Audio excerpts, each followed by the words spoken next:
तो जो जो मेरा प्यारा प्यारा रसगुल्ला बच्चा, नहा दो क्या है, तंदुरुस्त बच्चा, अच्छा बच्चा, राइट, ब्यूटीफुल सा बच्चा, एक प्यारी सी रिक्वेस्ट है तुमको, एक ही तो रिक्वेस्ट करता हूँ, हर बार तो यही बोलता हूँ, बार बार तो यही बोलता हूँ कि एक प्यारी सी स्माइल आपके थोबड़े पर आ जानी चाहिए। थोबड़े की बारह क्यों बजाने का, right right, keep smiling, be happy and always be happy, alright.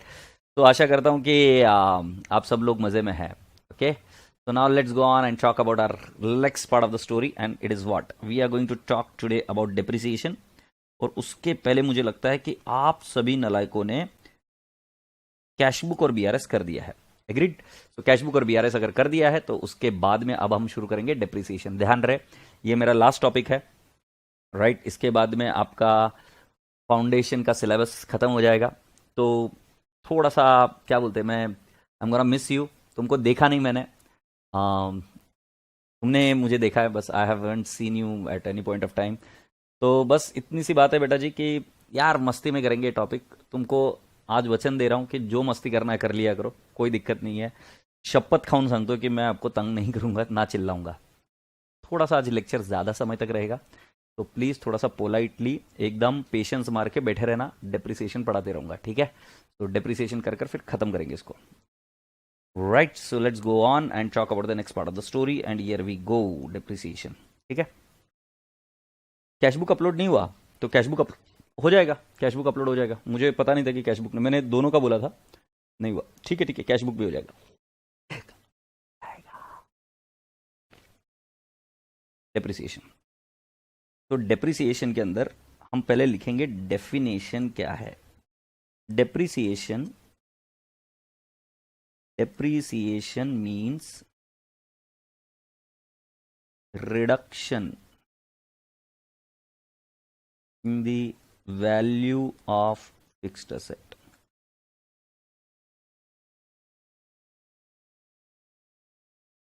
तो मैंने कहा depreciation means reduction in the value of fixed asset because of wear and tier.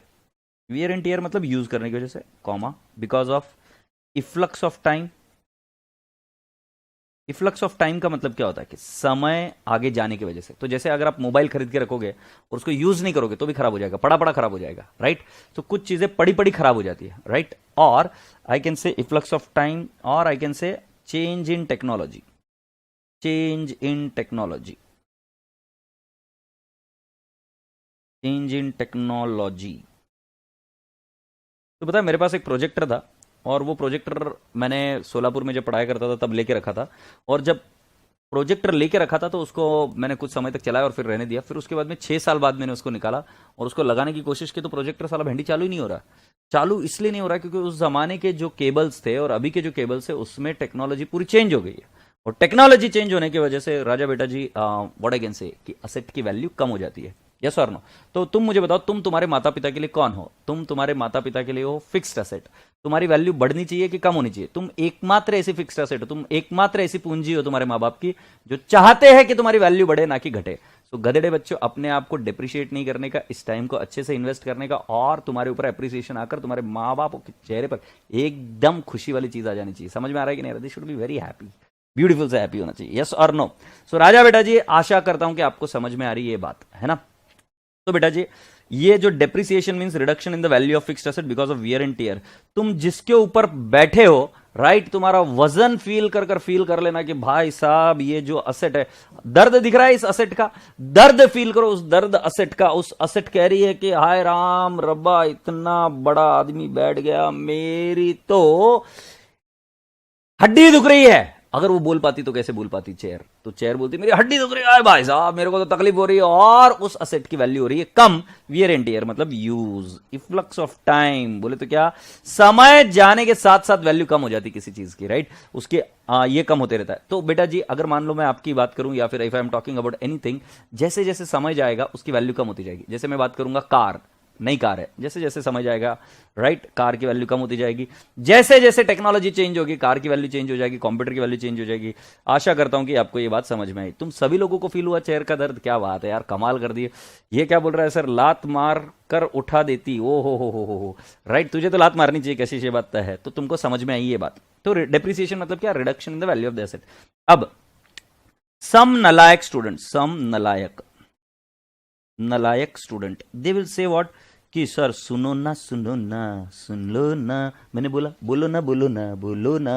तो मैं मैं ये बोल रहा हूं, कुछ नालायक स्टूडेंट ये बोलते सर तुम्हें मालूम है क्या, मैंने बोला क्या, हमारे पास एक ऐसी कार है, कैसी देखो ऐसी कार है सर, इस कार में एक बार ऐश्वर्या राय बैठी थी, राइट, ये इसमें ऐश्वर्या राय बैठी थी सर, और इस कार की वैल्यू हमारी बढ़ती रहती है। ऐश्वर्या तीजा आयला स्पेलिंग येत नहीं, कसं मिळणार रे, ऐश्वर्या, ठीक है, ऐश अपने को इतना ही काफी, ऐश्वर्या राय बैठी थी और इसके वजह से इस कार की वैल्यू बढ़ती ही जाती है सर, हम डेप्रिसिएशन नहीं करेंगे सर इस कार का, क्योंकि ये कार तो वो है जिस कार को हम बेचेंगे नहीं सर, ये कार को हमने लिया 10 लाख, कोई 1 करोड़ रुपए भी मांगे तो हम बेचे नहीं सर, इसकी तो वैल्यू बढ़ती जा रही है, राइट, हमारे पास फोटोग्राफ है, हमारे पास उसका वीडियो है, और उसके अंदर वो बोली ये कार बहुत भारी है, वो बैठी घूमी करी, राइट, तो बोली कि भाई साहब ये जो कार है ना इसकी तो वैल्यू 1 करोड़ भी हो जाए तो भी हम बेचे नहीं,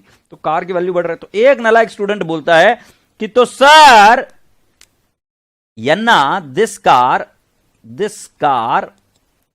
is not subject to depreciation, क्या बोले, this car is not subject to depreciation, this is illogical, this car is also subject to depreciation, you will ask me why and how, very simple logic, बेटा जी depreciation हम इसलिए charge नहीं करते कि car की value कम हो रही है, depreciation इसलिए चार्ज करते because of the concept of accrual, because of the concept of matching। now you will ask me what is the concept of accrual और matching, very simple, तो सिंपल सी बात है बेटा जी, जो कोई भी असेट है वो हमको कोई चीज प्रोड्यूस करने के लिए हेल्प कर रही है, इकोनॉमिक्स में आपको समझाया होगा कैपिटल गुड्स और प्रोड्यूसर गुड्स, तो ये जो प्रोड्यूसर गुड्स होते हैं या फिर जो असेट होती है ये क्या करते हैं, हमें माल बनाने में हेल्प करती है। अब जब माल बनाने में हेल्प करती है तो बेटा जी उस माल की कॉस्टिंग निकालने के लिए, जैसे फॉर एग्जांपल मैं आपको बता रहा हूं वैक्सीन बनी अभी कोविशील्ड या कोवैक्सीन, राइट, इनकी वैक्सीन बनाने के लिए इनकी प्राइसिंग कैसे डिसाइड करती है, तो इसको बनाने के लिए जो मशीन लगती है उस मशीन की वैल्यू कितनी कम हो रही है, उसका रिपेयर एंड मेंटेनेंस कितना लग रहा है, उन सभी कॉस्ट को जोड़कर ही तो हमें ये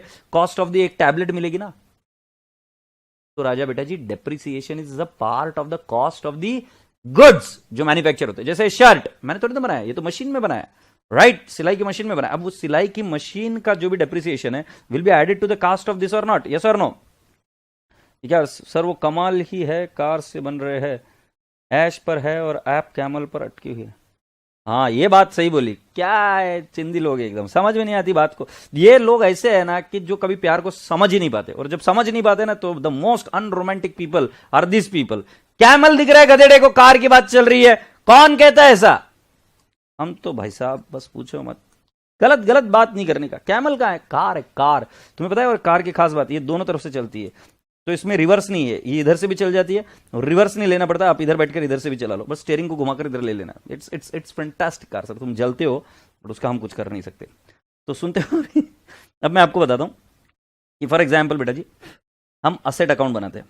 राइट, असेट अकाउंट, तो आप भी मेरे साथ बनाएंगे असेट अकाउंट, तो असेट अकाउंट के अंदर हम लिखेंगे का लिखेंगे टू बैलेंस ब्रॉट डाउन, का लिखेंगे टू बैलेंस ब्रॉट डाउन, क्योंकि इसको डेबिट बैलेंस होता है, okay, to balance brought down, जब हम असेट को परचेस करेंगे to cash oblique bank account, I have purchased a car to cash oblique bank account, asset by की एग्रीड, तो to cash oblique bank account, उसका installation का expenses भी हम इधर ही ऐड कर देंगे, हम इंस्टॉलेशन का एक्सपेंसेस भी इधर ही ऐड कर देंगे, तो can I not write down to cash oblique bank account, ये उसका था परचेस प्राइस, ये परचेस प्राइस था, और ये उसकी इंस्टॉलेशन कॉस्ट है, इंस्टॉलेशन कॉस्ट, राइट, तो जब तक कि असेट इंस्टॉल नहीं हो जाती उधर तक के सारे एक्सपेंडिचर आप क्या करोगे, ऐड कर दोगे, फिर उसके बाद में आप क्या करोगे, बाय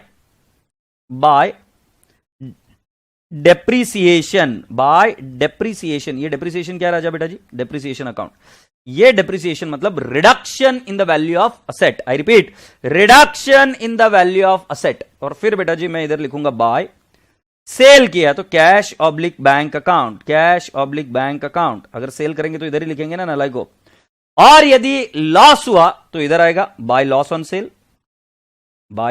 सेल, और यदि प्रॉफिट हुआ तो आएगा डेबिट साइड में to profit on sale, to profit on sale, agreed.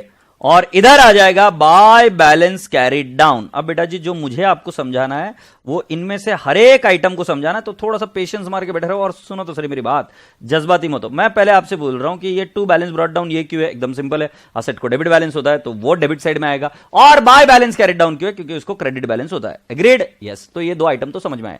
जब असेट बाय होगी तो वो कहां पे आएगा, डेबिट साइड में आएगा, और उसके ऊपर का इंस्टॉलेशन एक्सपेंसेस भी कहां पर आएगा, डेबिट साइड में। तुम पूछोगे कि सर इंस्टॉलेशन एक्सपेंसेस जो कोई भी खर्चा है इंस्टॉल करने तक का, वो सारा क्यों असेट साइड के डेबिट में लिखते हैं? बिकॉज राजा बेटा जी बोथ दिस आइटम्स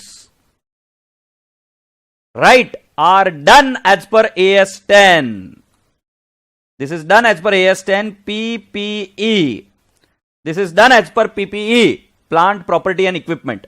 अब राजा बेटा जी, अब अगर आप ध्यान से देखेंगे, ये प्रॉफिट और लॉस के बारे में मैं बाद में बताऊंगा, बट पहले पूछूंगा डेप्रीसिएशन के बारे में। डेप्रीसिएशन के बारे में अब मैं यहां से कुछ बच्चों को फोन करूंगा और आपसे कुछ एक बहुत भारी भारी चीजें पूछूंगा। राइट, बहुत भारी भारी पूछूंगा। पहले आप एक बात सुनते जाइए, जब तक मैं उसको फोन लगाता हूं तब तक आप कुछ बातें सुनते रहिए।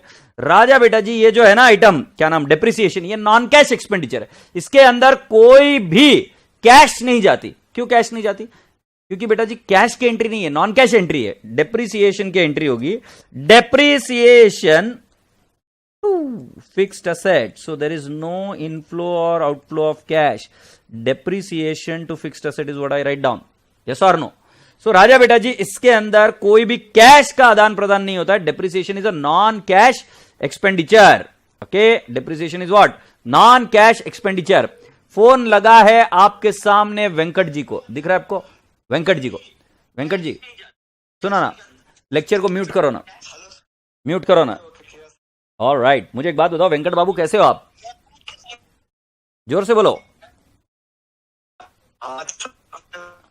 Hello Venkat, where are you, how are you? अरे वेंकट उसको म्यूट करना, तू मेरे से ही बात कर अभी, मैं एकदम झकास, तू उसको म्यूट कर दे, उसको म्यूट कर दे।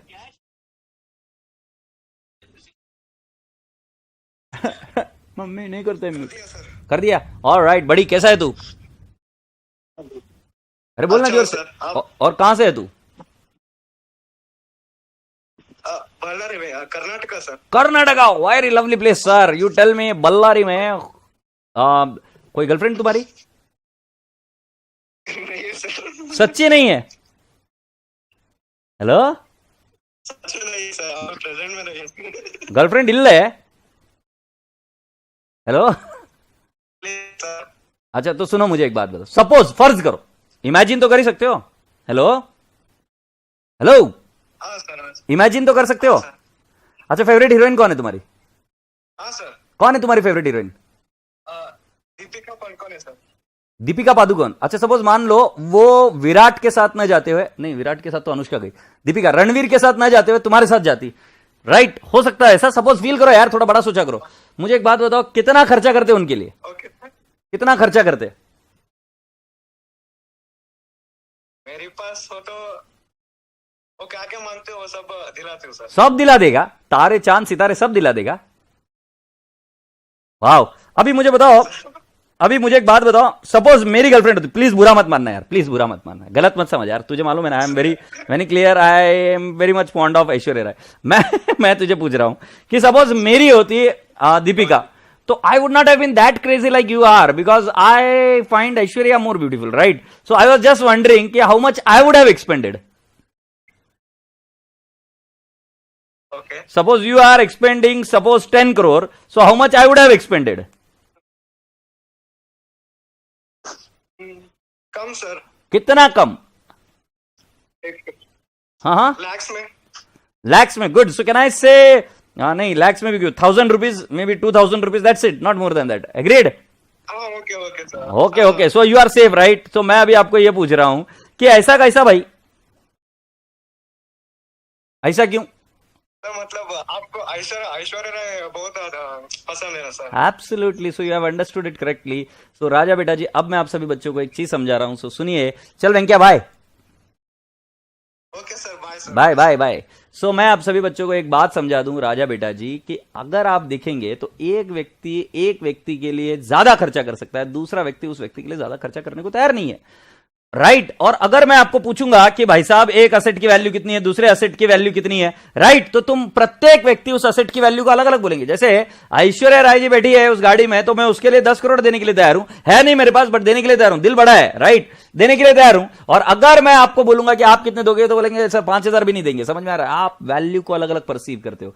सो राजा बेटा जी, डेप्रीसिएशन ये एक्सपेंस है जरूर है, बट इस एक्सपेंस के लिए कोई दस्तावेज नहीं है, कोई एविडेंस नहीं है आप कितना खर्चा करो, मतलब कितना डेप्रीसिएशन हो। मतलब आप कैसे बता सकते हो? एक मोटा आदमी जो बैठा हुआ है, जैसे फॉर एग्जांपल कशिश, इतनी जड़ है अपने क्लास में, कशिश बैठी हुई जिस चेयर पर, तो उस कशिश की चेयर की हालत पतली एक हो गई है, कशिश की चेयर की डेप्रिसिएशन ज्यादा हो रही है, राइट। और वही जो मान लेते और कोई है, कौन बैठा हुआ है इधर, दूसरा मान लेते स्नेहा माने की बात कर ले, तो स्नेहा माने बैठी है, दुबली पतली लड़की है, राइट, एकदम प्यारी अच्छी लड़की है, और स्नेहा जहां पर बैठी है उस चेयर को कुछ फर्क भी नहीं पड़ रहा है, तो चेयर ज्यादा डेप्रिशिएट नहीं हो रही है, राइट। तो बेटा जी समझने की कोशिश करो। बट अगर एक कंपनी में 2 चेयर है अलग अलग, तो क्या तुम उसका डेप्रिसिएशन एग्जैक्टली निकालो कि भाई साहब तुम्हारी वैल्यू कितनी कम हुई, देखना पड़ेगा कितना वजन तुम पे पड़ा है, और दूसरे लगा रहे तुम तो बहुत हल्के फुल्के, तुम्हारी चेयर की डेप्रिसिएशन कितनी होगी देखना पड़ेगा। तो समझने की कोशिश करो, ऐसा नहीं हो सकता मेरे भाई। So depreciation is an estimate, ये पूरा टॉपिक एस्टिमेट पर है।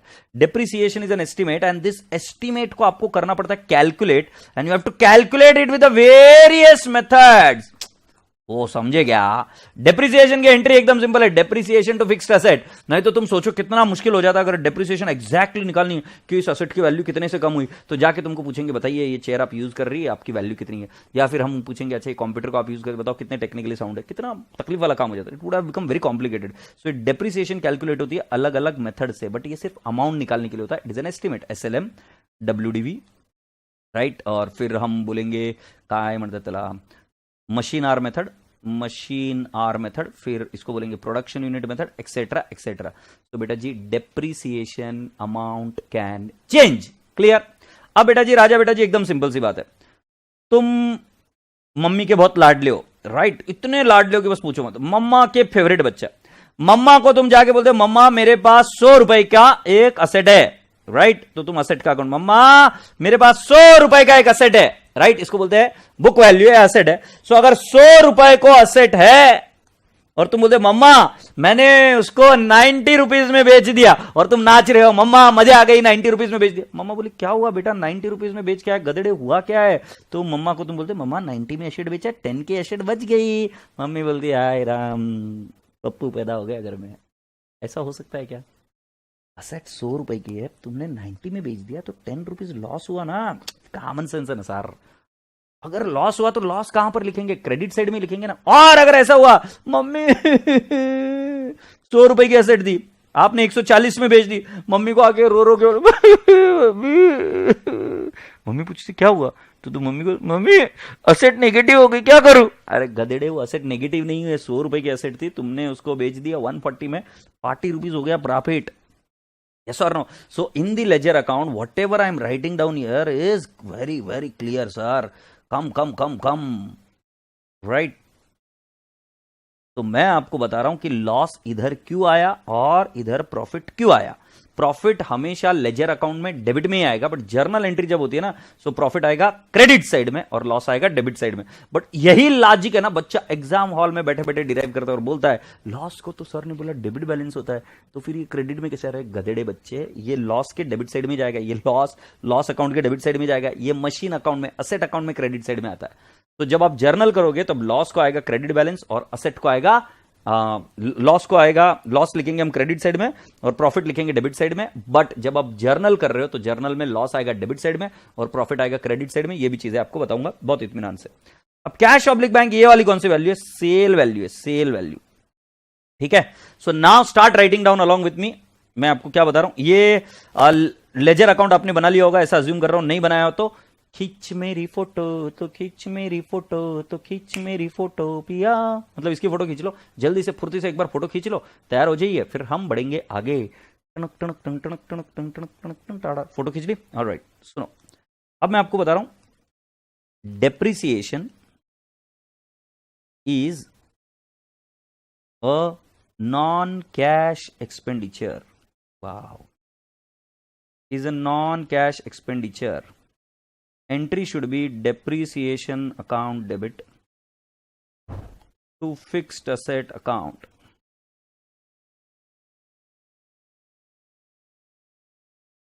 Depreciation account debit to fixed asset account. It is a non cash expenditure. इसमें कोई भी कैश नहीं जाती है. Point number 1. पॉइंट नंबर 2 के बारे में मैं आपको बता रहा हूं. डेप्रीसिएशन की एंट्री तो हो गई. अब सेकंड एंट्री के बारे में बता रहा हूं. सुनिए तो सही.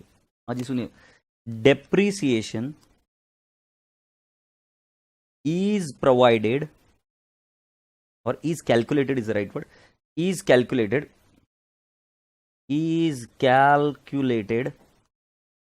with various methods like SLM. उसको फिक्स्ड इंस्टॉलमेंट मेथड भी बोलते हैं, SLM. फिर सम ऑफ डिजिट्स मेथड, फिर machine hour method,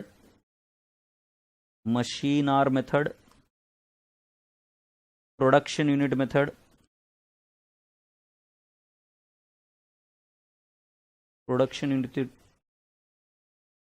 SLM, sum of digits method, machine R method, production unit method, and can I not say WDV method, that is RBM method भी बोलते हैं, reducing balance method.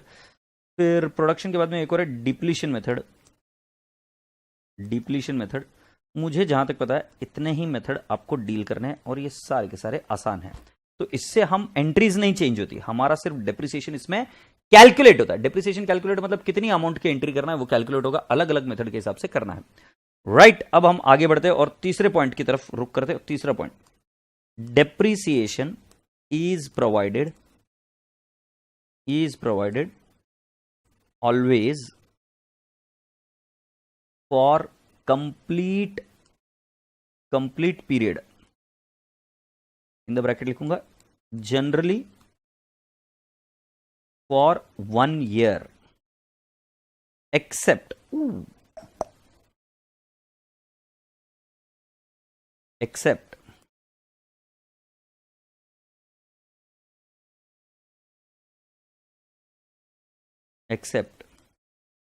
when it is purchased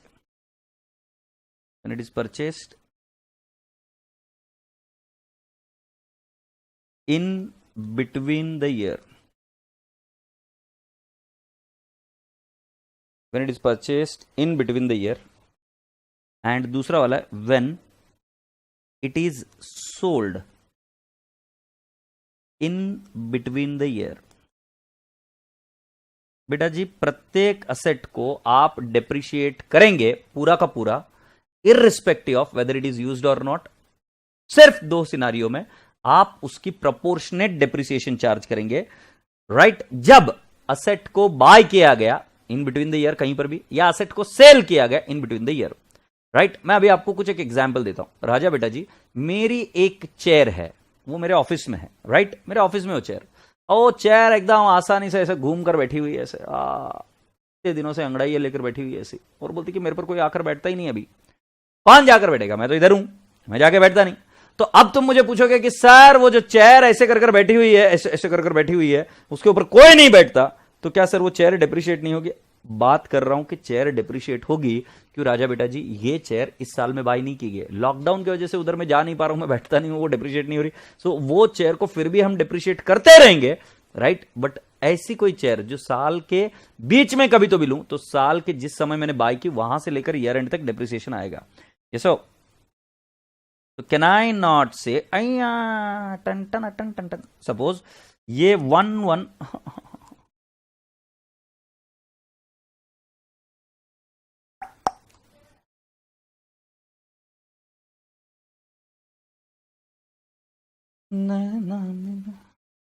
तो suppose मान लो ये आएगा 1/1/2021 और ये आएगा 31 दिसंबर 2021.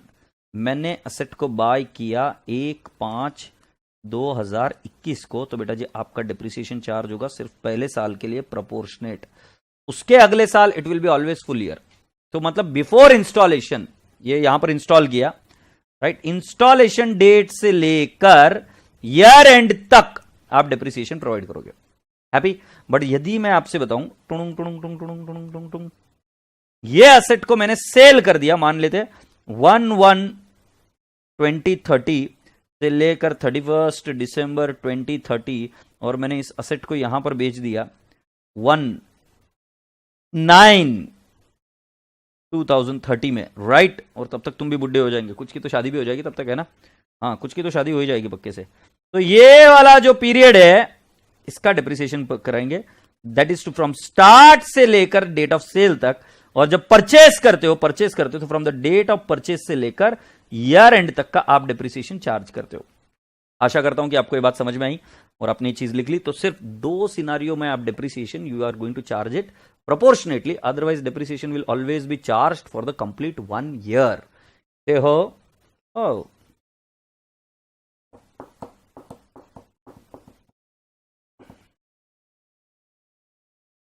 सर आप दिख नहीं रहे हो, मैं तो पूरा का पूरा इधर हूं, ये देखो। अरे तेरे को 2030 में नहीं दिख रहा हूं मैं? अरे इतना जल्दी मार रहा है कमीने, मैं जिंदा रहना चाहता हूं भाई, ऐसा कौन करता है भाई? अरे राम, 2030 में मैं रहूंगा कि नहीं रहूंगा? ये बजाज जी ने क्या बोल दिया?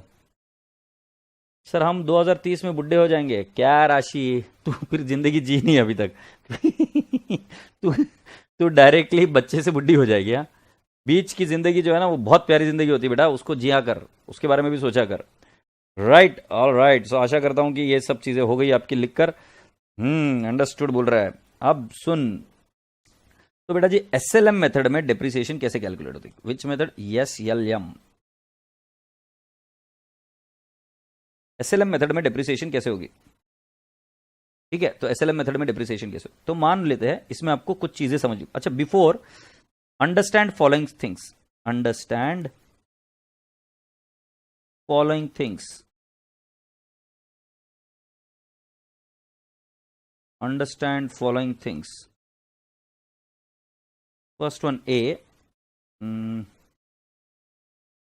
cost of the asset, cost of asset, okay.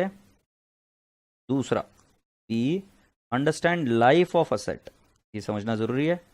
तीसरा understand cost हो गया, life हो गया, और क्या? scrap value of the asset, ठीक है। Then understand D, WDV, that is written down value, या I'll say book value, written down value, और I will say book value, ये भी समझना पड़ेगा ना आपको, written down value और book value। ठीक है, आशा करता हूं कि आपको समझ में आया।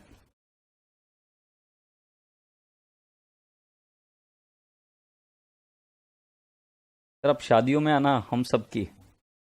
अच्छा ठीक है बेटा,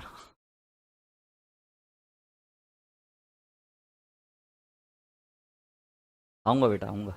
आंखों में पानी आ गया बेटा आज तो, क्या इनविटेशन दिया है तूने। गुड, अभी सीए कर ले बेटा, अगर ये सब हो गया होगा तो तुम्हारे। तो सुनो अभी इधर, कॉस्ट ऑफ द असेट के बारे में मैं आपको बताता हूँ कि आपको थोड़ा सा सावधान रहना पड़ेगा। कॉस्ट ऑफ द असेट के अंदर मैं आपको बताता हूँ 2 चीजें होती है। एक न्यू असेट बाय की, न्यू असेट बाय की तो हम बोलेंगे purchase price, purchase price, right. फिर उसके अंदर हम ऐड करेंगे ऐड नॉन रिफंडेबल टैक्सेस,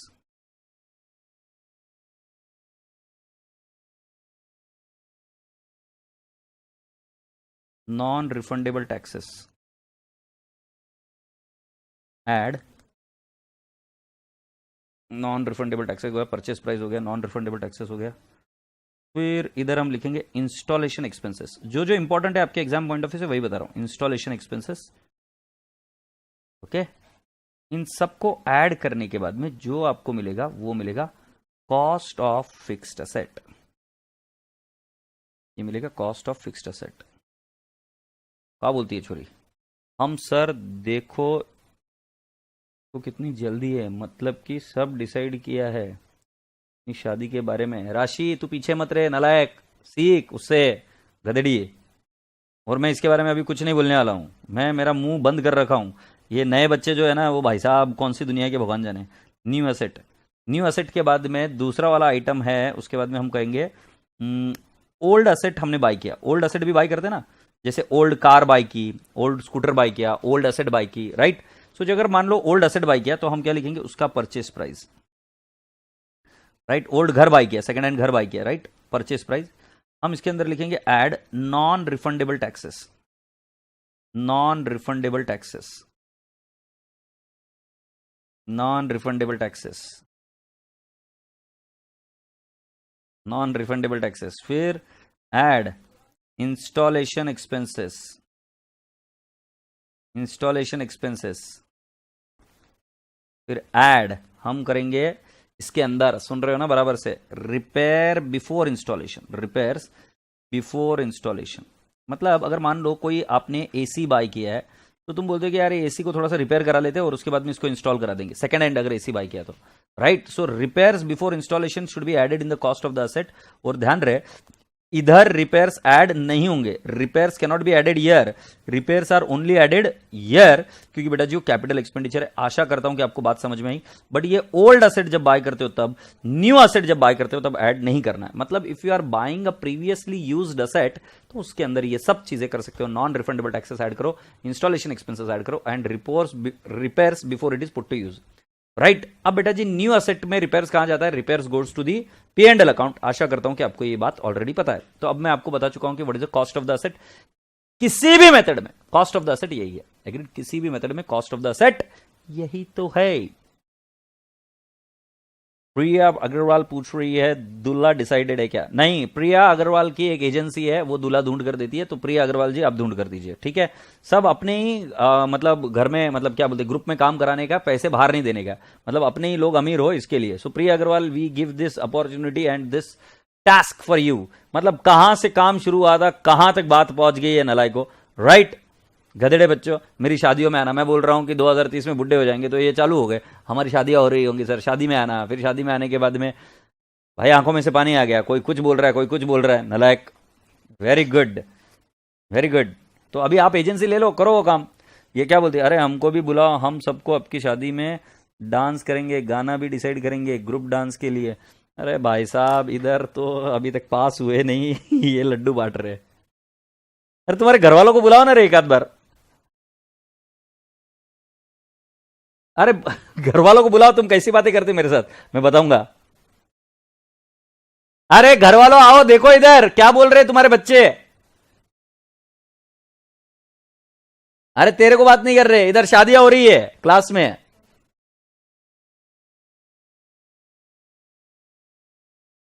गधे कुछ भी बड़बड़ चलता है। अब मैं बोल रहा हूं life of the asset. Life of the asset मतलब हसन भाई, अब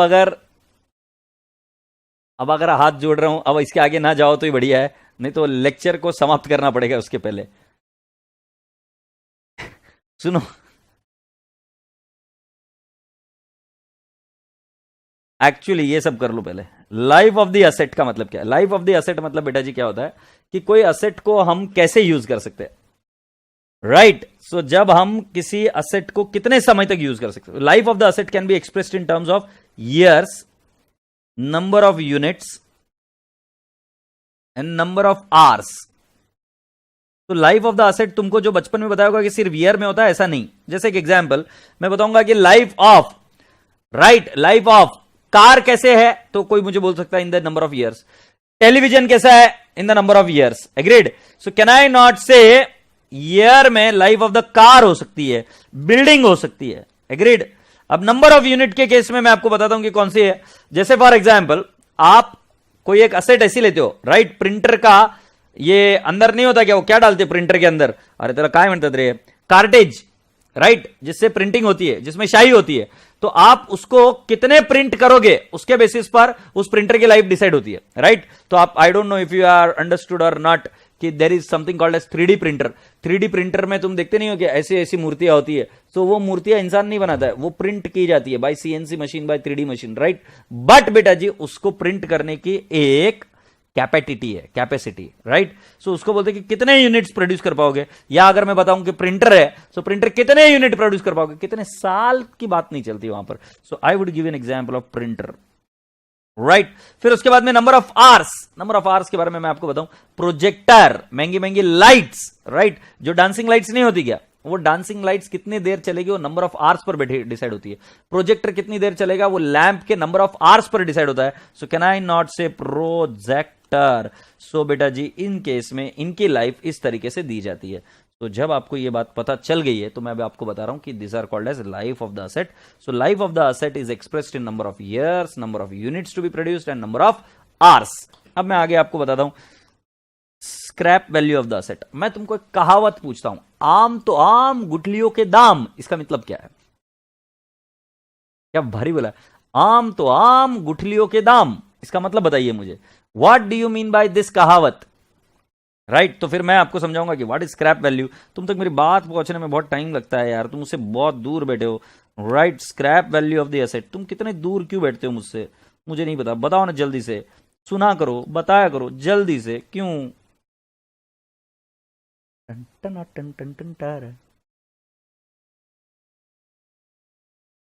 scrap value of the assets, आम के आम गुठलियों के दाम का मतलब क्या है? तो स्क्रैप वैल्यू का मतलब मैं लिख देता हूं जब तक तुम्हारा आंसर आता है। Scrap value of an asset means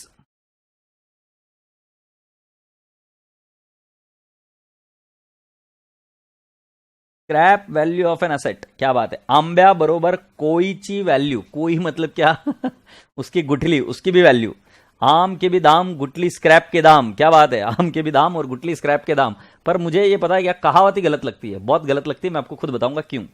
आम की भी दाम गुटली स्क्रैप के दाम, अरे वाह, आम की भी गुटली के भी पैसे गिनते हैं, राइट ये सब बकवास है। मैं तुम्हें बताऊं, मैं आम किसी से खरीद के लाया, राइट मैं किसी से आम खरीद के लाया, राइट तो सामने वाले को तो सिर्फ आम के ही पैसे मिले, मैं वो आम लाया, मैंने घचागच खाया, अब गुठलियां थोड़ी ना लौटाने जगह, मैंने ये कहावत सुनकर वो सारी गुठलियां ले गया उसके पास और मैंने बोला ये ले, मारा मेरे को और भगा दिया वहां से। बट एनी विच वेज तुमने जो बोला वो बिल्कुल सही है, मैं तो सिर्फ आपको ये प्रूव कर रहा था कि वो कहावत भी सही नहीं है, आज के जमाने में सही नहीं है, पुराने जमाने में हो सकता है। सो मैं अभी आपको बता रहा हूं कि scrap value of asset is the value recovered after sale of an asset at the end of its useful life, at the end of its useful life,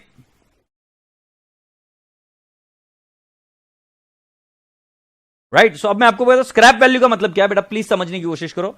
ये एसेट है, ये एसेट है, राइट ये मैंने बाई की 2021 में, और ये एसेट को मैं बेच सकता हूं 2022 में भी, 2023 में भी, 2024 में भी, 2025 में भी और 2026 में भी। यहां पर उसकी लाइफ खत्म होती है, खत्म, टाटा बाय बाय, इधर उसकी लाइफ खत्म होती है। अब बेटा जी इसको सेल तो मैं यहां पर भी कर सकता हूं, यहां पर भी कर सकता हूं, यहां पर भी कर सकता हूं। तो बेटा जी प्लीज समझने की कोशिश करो, scrap value is not the sale value at any point of time. Scrap value point of time, scrap value ये सेल वैल्यू किसी भी समय की नहीं ले सकते। कौन सी वाली सेल वैल्यू लेनी है? वो वाली सेल वैल्यू लेनी है जो रिकवर होगी जब उसकी लाइफ खत्म हो जाएगी। तो eight the end of its useful life, ये बहुत बड़ो इंपॉर्टेंट है, ये सीए का कोर्स है बाबू। इसके अंदर एक बार एक एग्जामिनर ने ऐसे बच्चे को ना चमका दिया। वो एग्जामिनर ने क्या पूछा कि भाई जी an asset is purchase for 50 lakhs and at the end of 4th year it can be sold at ₹9 lakh, agreed. और फिर उसके बाद में बताया रेट ऑफ डेप्रिसिएशन इज 10%।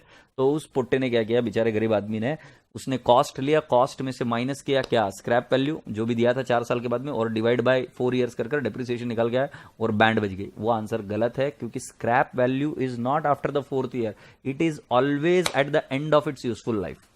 मतलब जब लाइफ खत्म हो जाएगी तो कितना रुपया रिकवर होगा, वो वाली चीज को हम कहते हैं स्क्रैप वैल्यू। आशा करता हूं कि ये बात आपके दिमाग में, जहन में और माथे में घुस गई है।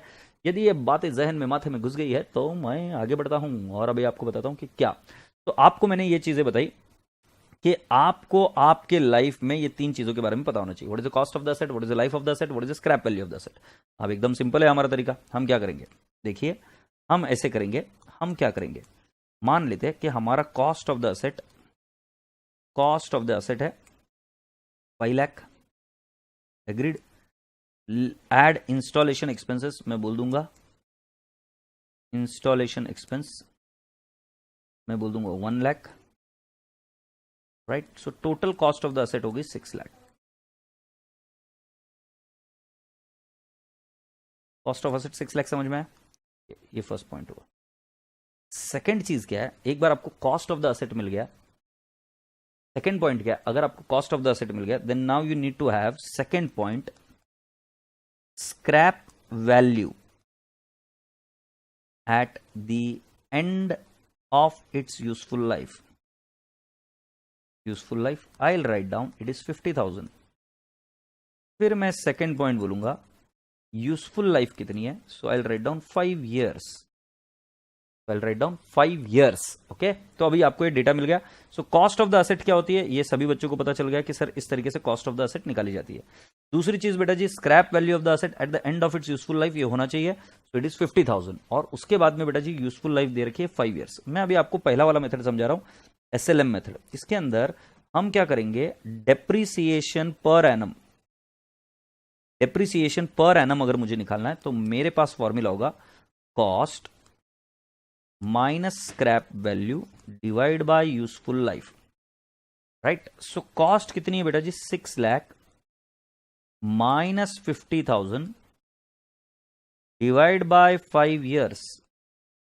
तो अगर मेरे राजा बेटा जी आप समझ रहे हो, तो 5,50,000 divide by 5 years and your depreciation will happen to 1,10,000 per annum. Depreciation will happen to be what? 1,10,000 per annum. अब इसके अंदर हम इसका प्रेजेंटेशन मैं आपको दिखाऊंगा कि किस तरीके से आता है। तो बेटा जी एक चीज आपको समझ में आई कि कॉस्ट क्या होता है, स्क्रैप वैल्यू क्या होता है, eight the end of its useful life होता है। यूजफुल लाइफ 5 साल दे रखी है, और बेटा जी आपको ये भी दे रखा है। अब इसके बाद में अगर मैं आपको कहूं कि परसेंटेज ऑफ डेप्रिसिएशन निकालना है, परसेंटेज ऑफ डेप्रिसिएशन एसएलएम में परसेंटेज ऑफ डेप्रिसिएशन निकालना है, तो फॉर्मूला है depreciation divide by cost of asset into 100। तो बेटा जी डेप्रिसिएशन कितनी है, तो I will say it is 1,10,000, 1,10,000 divide by the cost of the asset is right 5,50,000। ए चुप झंपिया, 6 लाख कुछ भी बोलता है वो। Cost of the asset is 6 lakh, not 550, 100. Okay. So now when I have to calculate the depreciation, I'll say 1,10,000 divided by 6 lakh into 100. ओ बाबूड़ा, ये percentage कितना आ गया, 18.33%। 18.33%। 18.33%। क्या ये बात समझ में आ गई क्या, जल्दी से मुझे बताओ। तो अगर कोई परसेंटेज ऑफ डेप्रिसिएशन पूछ रहा है एसएलएम का, तो इस तरीके से होता है। कोई फॉर्मूला बेस पूछ रहा है, तो ये फॉर्मूला बेस ये है, राइट। एग्जाम में ध्यान में रखना कि परसेंटेज ऑफ डेप्रिसिएशन अगर दिया तो वो ज्यादा सही तरीका है, ऊपर वाले मेथड से कैलकुलेट नहीं करिएगा, क्योंकि बेटा जी उसमें स्क्रैप वैल्यू में वो आदमी आपको उल्लू बनाता है। Scrap value at the end of its useful life नहीं देता है, स्क्रैप वैल्यू देता है 4 साल बाद, 3 साल बाद, 2 साल बाद, कभी की भी वैल्यू देगा। तो इसीलिए ध्यान में रखना कि अगर एग्जाम में दोनों में से आंसर निकलता है तो परसेंटेज मेथड को ज्यादा वैल्यू दो, राइट। और आपको और एक चीज बता दूं कि बेटा जी अगर मान लेते हैं कि आपको पूरा डिटेल्स दिया गया तभी पहला वाला मेथड यूज करना, अदरवाइज दूसरा वाला मेथड यूज करना। तो परसेंटेज आप सभी को पता चला, बस ध्यान रहे इधर एक ढक बनाकर लिख देता हूं, बारिश आ रही है ना पुणे में, इसलिए इधर ढक बना रहा हूं। Percentage of depreciation will always work on, वो कभी भी डेप्रिशिएबल अमाउंट पर काम नहीं करेगा। Cost minus scrap value is nothing but depreciable amount. ये जो है ना कॉस्ट माइनस स्क्रैप वैल्यू, इसको क्या बोलते हैं, डेप्रिशिएबल अमाउंट। कितना अमाउंट डेप्रिशिएट हो सकता है मैक्सिमम, उसको डेप्रिशिएबल अमाउंट बोलते हैं। Depreciable amount is maximum depreciation that can be provided. So cost minus scrap value depreciable amount है। सो प्लीज इतनी बात ध्यान में रखना, percentage of depreciation will always work on cost, मतलब नीचे डिनोमिनेटर में कॉस्ट ऑफ द असेट ली जाती है।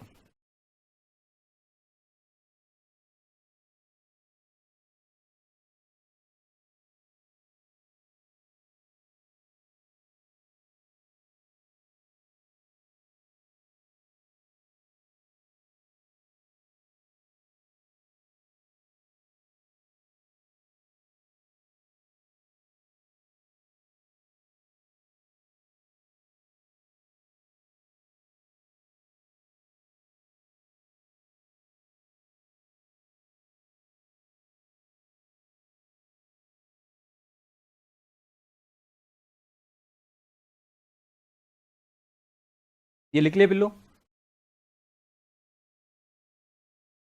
ठीक है, ऑलराइट, आगे बढ़ते हैं।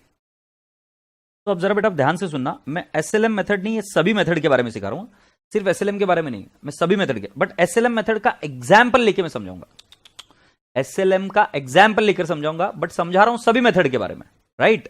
बात क्लियर हो गई ना? तो मैं क्या बोल रहा हूं जरा ध्यान से सुनो, और प्लीज आना इसमें मेरी जान मत खाना आगे। मैं बोल रहा हूं एसएलएम मेथड को लेके समझा रहा हूं, बट हर एक के एंगल में ये एप्लीकेबल होगा।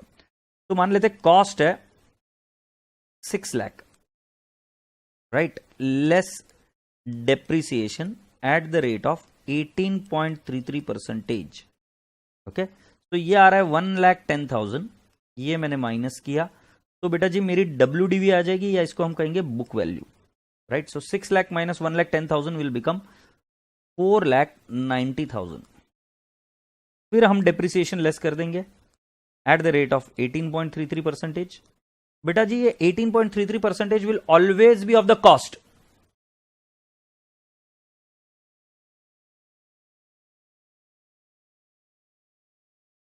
नहीं राशि जैन, गलत है। अगर 4 साल के बाद में स्क्रैप वैल्यू दी है तो हम डेप्रिसिएशन निकाल ही नहीं सकते फॉर्मूला मेथड से।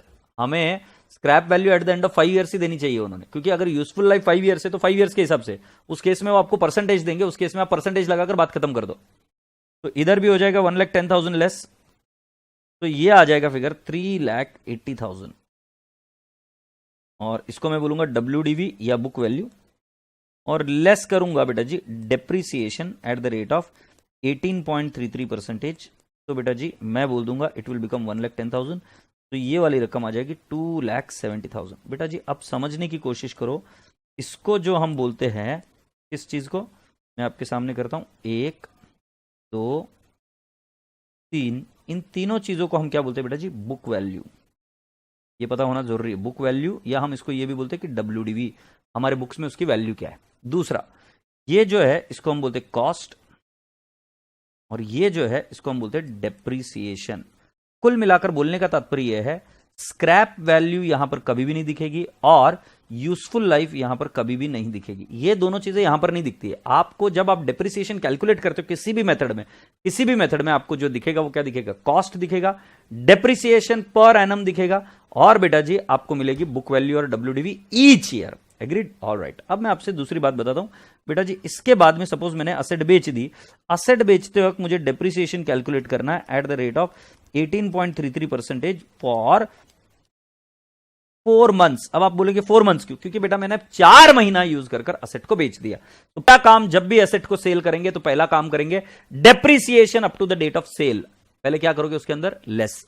कभी भी एसेट को बेचना है तो पहले डेप्रिसिएशन पर एनम सेल करना, sorry for proportionate period less करना है। मैं बोल रहा हूं अज्यूम करो, राइट, कि 4 महीने बाद बेच दी, मैंने बताया ना 4 महीने बाद बेची, तो 6 लाख इंटू 18.3333333333 तो बेटा जी आ जाएगा, अच्छा ये आया 1,10,000, 1,10,000 डिवाइड बाय 12 इंटू 4, 4 महीने का डिप्रिसिएशन। तो कैन आई नॉट से 36,667, ये माइनस करेंगे तो बेटा जी ये आ जाएगा WDV और book value at the time of sale. तो can I not say 2,70,000 minus 36,667, so my answer is 2,33,333।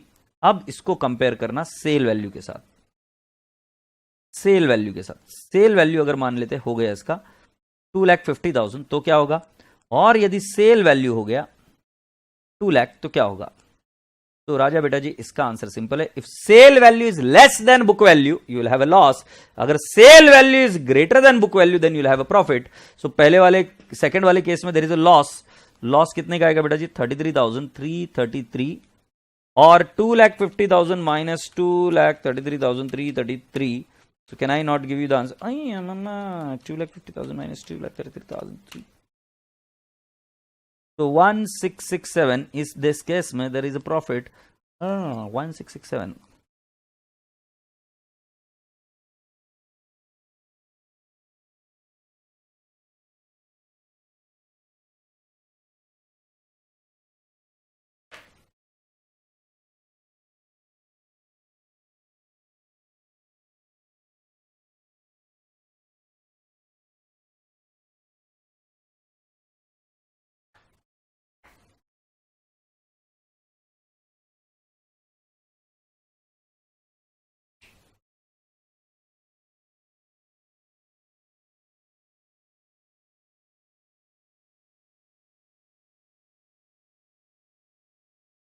Have you all understood? So sale value is greater than the book value, you will have a profit. Sale value is lesser than the book value, you will have a loss. Agreed? जल्दी से मुझे बताओ क्या ये बात समझ में आ गई क्या? तो यदि अगर मैं आपको इधर बताऊं कि अगर सपोज हमने एसएलएम की जगह पे डब्ल्यूडीवी मेथड होता तो बेटा जी डेप्रिसिएशन का सिर्फ अमाउंट चेंज होगा, या अमाउंट चेंज होगा, बट सभी के फॉर्मूलाज यही है. सो अगर कोई मुझे पूछे कि बुक वैल्यू या डब्ल्यूडीवी क्या है, तो बुक वैल्यू या डब्ल्यूडीवी का मतलब यह है कि it is cost minus accumulated depreciation. Cost minus, जब आप पूरा का पूरा एक्यूमुलेटेड डिप्रिसिएशन माइनस करते चले जाते हैं, जितने साल आपने उसको डिप्रिशिएट किया उतना डिप्रिसिएशन माइनस कर देते, तो आपको क्या मिल जाता है? Book value. So book value या डब्ल्यूडीवी अगर कोई व्यक्ति बोलता है तो वो आफ्टर डिप्रिसिएशन होता है. बुक वैल्यू ये कॉस्ट से डिराइव होता है, डिप्रिशिएबल अमाउंट से नहीं. एग्रीड? दूसरी चीज, जो कॉस्ट है उसका फॉर्मूला आपको ऑलरेडी पता है. कॉस्ट मतलब किसी भी मेथड में अगर आप जाएंगे तो cost will remain the same. It is purchase price plus installation expenses plus any transportation expenses वगैरह, मतलब इंस्टॉलेशन करने तक का जितना भी खर्चा है वो सारा का सारा ऐड हो जाएगा. आशा करता हूं कि आपको ये बात समझ में आई. और राजा बेटा जी, अब मुझे आप सभी लोगों के साथ में डील करना है, और मैं ऐसा मान के चलता हूं कि आपको ये वाली चीजें तो आती है. कौन सी वाली चीजें आती है? कि एसएलएम मेथड क्या है, डब्ल्यूडीवी मेथड क्या है, राइट? अगर नहीं आती तो भी चिंता करने की जरूरत नहीं, वो मैं आपको क्वेश्चन के साथ में समझाते जाऊंगा, बट आपको ये चीजें अभी क्लियर हो गई ऐसा मैं मानकर चल रहा हूं, right? So you are all requested to come down to the question number 1. Please आ जाइए ना क्वेश्चन नंबर 1 के पास. मैं कब से खड़ा हूं तुम्हारे इंतजार में. भैया जी भैया चुरा के नहीं जाना.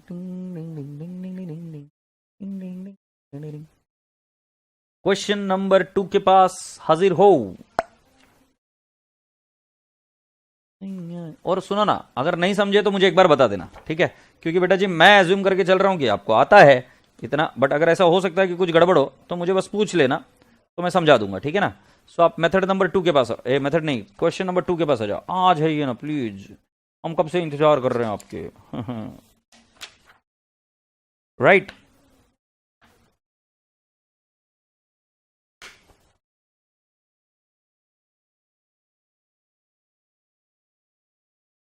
Are we ready? Question number 2.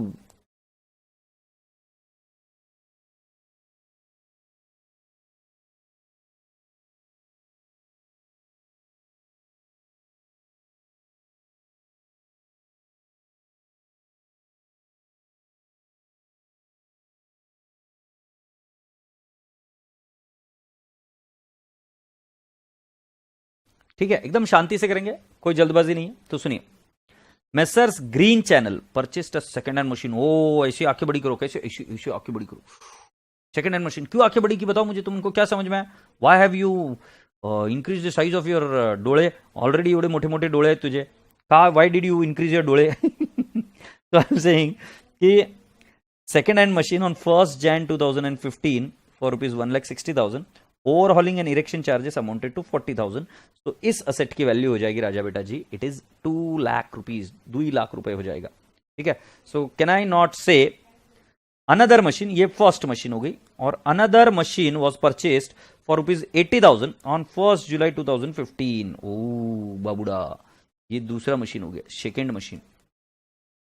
1st July 2017, the machine installed on 1st Jan 2015 was sold for ₹1 lakh. 1 जुलाई 2017 की बात है, जो 2015 जनवरी में इंस्टॉल की गई थी उसको सेल कर दिया है. जैसे जिस आदमी को यहां पर आना है उसको जाना भी है, वैसे जिस असेट को बाय करना है उसको सेल भी करना है, उसको स्क्रैप भी करना है. उसी दिन हमने एक another machine amounted to 30,000 was purchased and was installed on 30th September 2017. हमने एक और मशीन बाय की. तो ये है हमारे घर में आने वाली तीसरी मशीन, राइट? ये पहली भौजाई, ये दूसरी भौजाई, ये तीसरी भौजाई, या ये पहला मेंबर, ये दूसरा मेंबर, ये तीसरा मेंबर. वाओ, आगे बढ़ दे. Under the existing practice, the company provides depreciation at the rate of 10% per annum on original cost. However, from the year 2018, it was decided to adopt WDV method and to charge depreciation at the rate of 15% per annum. You are required to prepare machinery account for the year 15 to 18. ये RTP में question आया हुआ है, और ये question बहुत ही अच्छा भारी क्वेश्चन है, राइट? बहुत प्यारा क्वेश्चन है. तो I hope you will enjoy this question. ठीक है, तो सुनिए, जब भी आपको असेट बाय कर कर बोले तो उनके जितने असेट्स बाय किए उतने कॉलम हो जाने चाहिए। तो बेटा जी कैसे कॉलम बनते हैं एक बार सभी लोग देखेंगे, कोई लिखेगा नहीं, जो लिखेगा राइट उसको काला बाबा पकड़ के लेके जाएगा। राइट, ये 1 जनवरी 2015, फिर राजा बेटा जी ये 1/7/2015, और फिर यहां पर आएगा दूसरा वाला बाय किया गया एंड इंस्टॉल्ड 30 सितंबर 2017। तो हम इधर हेडिंग क्या लिखेंगे, परचेस्ड ऑन। ठीक है ठीक है ठीक है, ये एक पेज की वर्किंग नोट चलेगी, तो हम क्या लिखेंगे, मशीन परचेस्ड। मशीन परचेस्ड एकदम इत्मीनान से लिखने का। कब, 1/1/2015 के दिन। जब 1/1/2015 के दिन बाय किया तो हम कितना लिखेंगे, 160 नहीं लिखेंगे, हम लिखेंगे 2 लाख। राइट, अब डेट वाइज जाइए, डेट वाइज जाइए, जल्दबाजी मत करिए। ईयर एंड है 31 दिसंबर, ईयर एंड है 31 दिसंबर। राइट, सो बेटा जी हम यहां पर करेंगे मशीन परचेस्ड, हम डेट वाइज जा रहे हैं, machine purchased on what date, 1/7/2015। और राजा बेटा जी मैं इसकी वैल्यू ठोक दूंगा कितनी,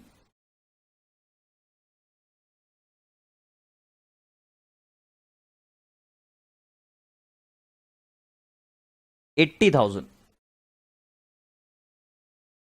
अब हमें इधर क्या करना है, less depreciation, depreciation at the rate of कितना परसेंटेज है बेटा जी, कैन आई नॉट से 10% ऑन ओरिजिनल कॉस्ट मेथड। बेटा जी जो फर्स्ट असेट है उसके ऊपर पूरे 12 महीने का डिप्रिसिएशन आएगा और वो आएगा 20,000 लेस।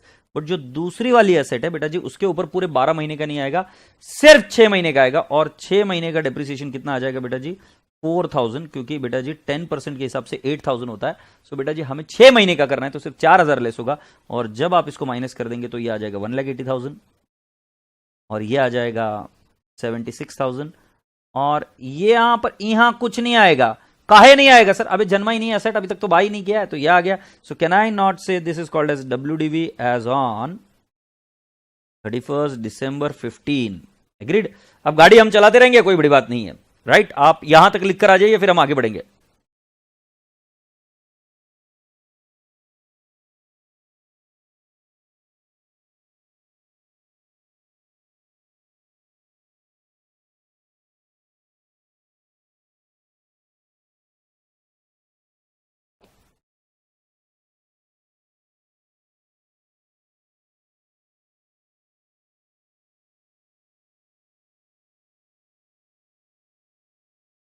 तो please write it down so far, और फिर हम आगे बढ़ेंगे। चलो चलो चलो चलो, गांव वालों जल्दी जल्दी कंप्लीट करो इसको।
Done done. Alright, let's go on. अब हम यहां पर करेंगे less depreciation at the rate of 10%। ध्यान रहे बेटा जी ओरिजिनल कॉस्ट पर। ये वाला 4000 इसलिए आया था क्योंकि सिर्फ 6 महीने का डेप्रिसिएशन किया था, जहां पर मेरा कर्सर है। तो अब जरा ध्यान से देखिए, हम यहां पर डेप्रिसिएशन करेंगे तो ये आएगा 20,000 ही, और ये आएगा ससुरे 8,000। और जब हम इसको लेस कर देंगे तो राजा बेटा जी आप मेरे साथ ही कर रहे हो, ऐसा अपेक्षा करके चल रहा हूं। 180 माइनस 20,000 1,60,000।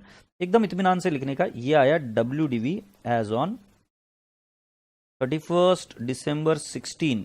जो अगला वाला साल है वो 2017 वाला है। अगला वाला साल जो है वो 2017 है, और 2017 में एक नई एसेट को बाय भी किया गया और पुरानी वाली एसेट को बेचा भी गया है। सो ये 160 आ गया। और इधर बेटा जी 7,60,000 76,000 भाई, 76,000 में से 8,000 लेस कर देंगे तो यह आ जाएगा 68,000, और यहां पर ये नील। फिर हम क्या करेंगे, हमारी एसेट को बेचा गया है। देखो क्या लिखा है, 1 जुलाई 2017 की बात है। The machine installed on 1 January 2015 was sold for ₹1 lakh. So राजा बेटा जी कैन आई नॉट से I will provide year depreciation, please पूरी क्लास का ध्यान इधर, depreciation at the rate of 10% for 6 months। आप पूछेंगे 6 महीना कहां से आया? 6 महीना कहां से आया मतलब क्या है?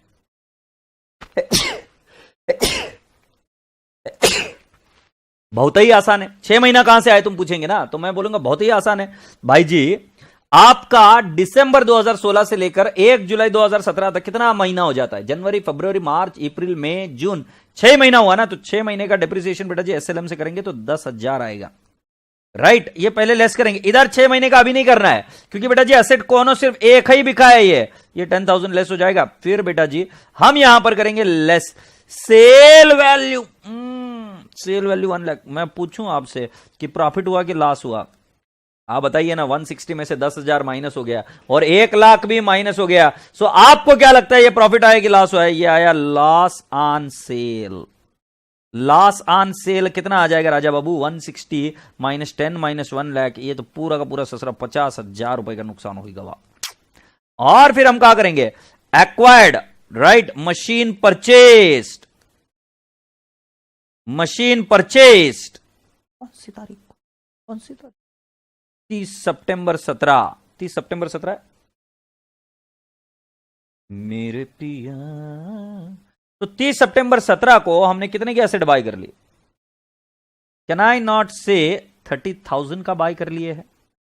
अब बेटा जी मैं हम आपसे पूछना चाह रहे हैं कि लेस डेप्रिसिएशन, ये जो 68,000 की एसेट है उसके ऊपर डेप्रिसिएशन कितना आएगा? राइट, मुझे बताइए एट द रेट ऑफ 10% कितना आएगा, और जो दूसरी वाली एसेट है उस पर कितना आएगा? पहली वाली एसेट पर तो कोई डेप्रिसिएशन नहीं आना अभी, दूसरी वाली एसेट पर कितना आएगा और पहली वाली एसेट पर कितना आएगा? एक बार दम लगाकर बता दियो तो हम तुम्हारी बात का सम्मान करेंगे, और जल्दी से मुझे बता दीजिए क्या करेंगे।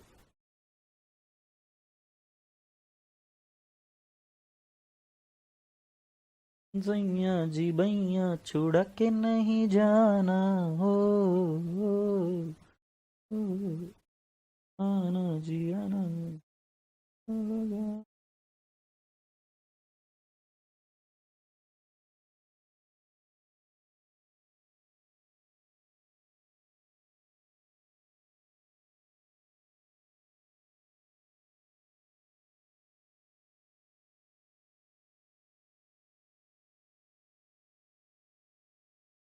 वेरी गुड, 8,000 आएगा तो मैं लिख देता हूं 8,000, बिल्कुल सही, क्योंकि ये तो एसेट बेची नहीं है। और दूसरी वाली एसेट का क्या है बेटा जी? 30 सितंबर को खरीदा है, दिसंबर तक का 3 महीना होता है। सो 30,000 इंटू 10% इंटू 3/12, तो कैन आई नॉट से इट इज 750। तो ये डेप्रिसिएशन लेस होगा 750 और ईयर, ये लेस होगा 8,000। तो राजा बेटा जी अगर आप यहां पर देखेंगे तो इसकी वैल्यू आ जाएगी 60,000, और 30,000 माइनस 750 कर देंगे तो इसकी वैल्यू आ जाएंगी 29,250। हम क्या कहेंगे इसको? इसको हम कहेंगे WDV एज ऑन 31 दिसंबर 17। ठीक है, 31 दिसंबर 17। Very good, you have done very correctly. I want you all to take a pause. एक पॉज लेना है यहाँ पर। सारे नालायक बच्चे पॉज लेंगे। गधेड़े बच्चों में पहले ही बोल रहा हूं, सारे नालायक बच्चे पॉज लेंगे। कोई गधेड़ा बच्चा आगे भागेगा नहीं, दौड़ेगा नहीं, कुछ नहीं करेगा।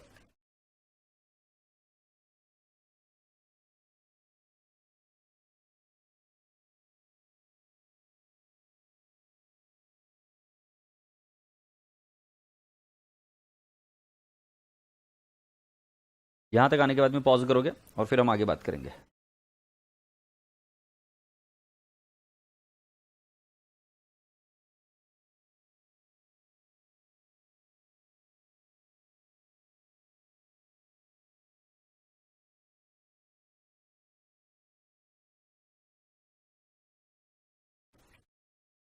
हो गया क्या यहां तक? जल्दी से बताओ बाबू, कब से वेट कर रहा हूं मैं आपके इंतजार में, बैठे बैठे ही है ना, आधा टाइम निकल जाता है मेरा।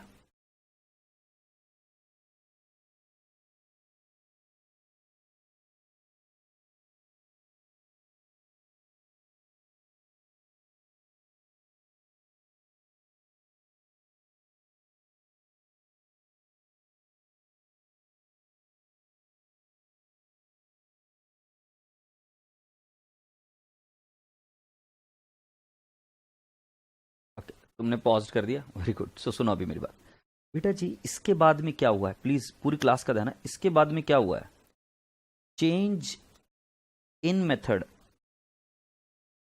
चेंज इन मेथड, राइट, या चेंज इन स्क्रैप वैल्यू, या चेंज इन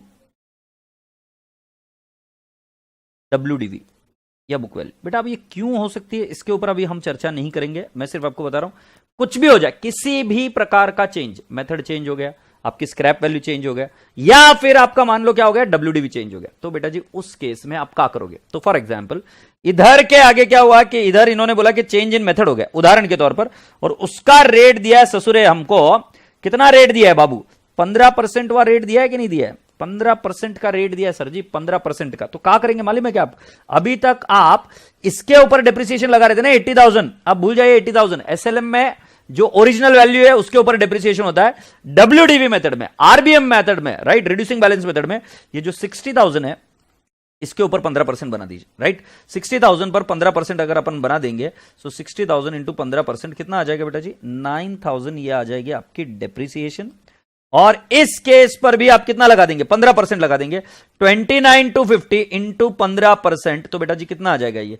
4387.5, इसको 788 पकड़ लू गया, तो ये आई डेप्रिसिएशन। अगर हम देखेंगे तो इसको माइनस कर देंगे, 60,000 माइनस 9,000, पहली वाली एसेट तो चली गई है, सिर्फ दूसरी और तीसरी की बात है 51,000, और 29,250 माइनस कर देंगे 4388, तो आप कितना कर देंगे?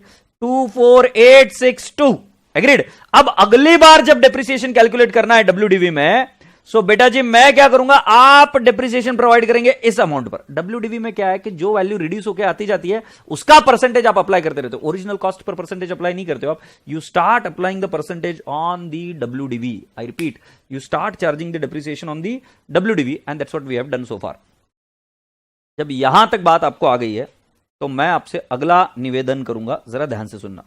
ऐसा भी तो हो सकता है कि ये 60,000 की वैल्यू को अपवर्ड रिवैल्यू कर दिया जाए, इस स्क्रैप वैल्यू को अपवर्ड रिवैल्यू कर दिया जाए, हो सकता, मतलब स्क्रैप वैल्यू ने WDV को अपवर्ड रिवैल्यू कैसे? देखो आप अगर क्वेश्चन नंबर 3 पढ़ेंगे, I will request everyone to read question number 3, मैं ओरली पढ़ रहा हूं आपके लिए। थर्ड में क्या लिखा है इधर देखिए, इतनी सी लाइन पढ़ देंगे तो चलेगा। At the end of the 4th year the machinery was revalued upwards by ₹40,000, the remaining useful life was reassessed at 8 year, calculate depreciation for the 5th year, ऐसा बोल रहे हैं। सो राजा बेटा जी असेट की वैल्यू भी तो बढ़ सकती है, तो मान लो इसकी असेट की वैल्यू 60,000 की जगह पे बढ़ाकर उन्होंने बोल दिया कि हम 40,000 से बढ़ाएंगे, तो ये बन जाएगा 1 लाख। एक उदाहरण दे रहा हूं, 1 लाख, और इसके ऊपर लग जाएगा आपका depreciation at the rate of 15%, बात खत्म, 15,000। बेटा जी जब कभी भी मेथड चेंज हो, यूजफुल लाइफ चेंज हो, कॉस्ट चेंज हो, किसी भी प्रकार का चेंज जिस दिन हुआ उसके आगे से इफेक्ट देना शुरू कर दीजिए, जिस दिन हुआ उसके आगे से इफेक्ट देना शुरू कर दीजिए, पीछे जाकर कुछ चेंज नहीं कर सकते। सो अभी 60,000 में तुम बोल रहे रिवैल्यू करना, हम बोलेंगे कर दिया रिवैल्यू, तो बढ़ा दिया उसको, अब रिवैल्यू कर दिया, अब वो बोलेंगे SLM यूज करो, तो ठीक है, उसके ऊपर रेट लगाकर डेप्रिसिएशन निकाल दो, या वो आपको बताएंगे कि कितनी रिमेनिंग यूजफुल लाइफ है, उसके बेसिस पर आप यूजफुल लाइफ के बेसिस पर डेप्रिसिएशन निकालकर खत्म कर दो। तो बेटा जी सिर्फ रूल इतना ध्यान में रखना कि जब कभी भी कोई भी चीज में चेंज होगा, हमारा इफेक्ट प्रोस्पेक्टिव होगा, वो कैसे देना है वो मैं समझाऊंगा, बट ये दिमाग में भर के रखना कि भाई हमारा इफेक्ट हमेशा प्रोस्पेक्टिव रहेगा, राइट। सो राजा बेटा जी आशा करता हूं कि आपको ये सब चीजें समझ में आई। कि यहां पर ये चेंज इन मेथड है, चेंज इन मेथड, ये 15% किया है, इसका आंसर यहीं तक, ये 60,000 माइनस 9,000, ये 51,000 का वैल्यू है, इधर तक फाइनल आंसर 29,250 माइनस 4,388 24,862, ये इसका फाइनल आंसर है। एग्रीड। अब राजा बेटा जी हम आगे बढ़ते हैं। रोहित बजाज पूछ रहे सर ये क्वेश्चन तो टी फॉर्मेट में भी सॉल्व कर सकते हैं ना? अरे राजा बाबू ये वर्किंग नोट ही बनाई है, अभी तक हमने टी फॉर्मेट में सॉल्व नहीं किया, टी फॉर्मेट में तो अब हम करेंगे ना। और ध्यान रहे ये वर्किंग नोट नहीं बनाएंगे तो आपके मार्क्स कटेंगे, वर्किंग नोट बनाना बेहद ज्यादा जरूरी है, अनिवार्य है। ठीक है, ये आपको समझ में आया कि पहले मुझे ये भी बताना और क्या आपका लिख कर हो गया ये भी मुझे बताना। Is that clear? फर्स्ट ये बताना and can we go ahead, ये भी बताना। ठीक है, मैं इंतजार में हूं आपके। और तुम्हारे जब तक ये आते हैं तब तक मैं आपके सामने फॉर्मेट बना देता हूं। In the books of green channel, आप भी बनाते रहिएगा। In the books of green channel, जिनको क्वेरी है वो पहले क्वेरी टाइप कर दीजिए ग्रीन चैनल, क्योंकि मैं रुक जाऊंगा, उसका कोई दिक्कत नहीं है। In the books of green channel, और यहां पर हम बनाएंगे मशीन अकाउंट।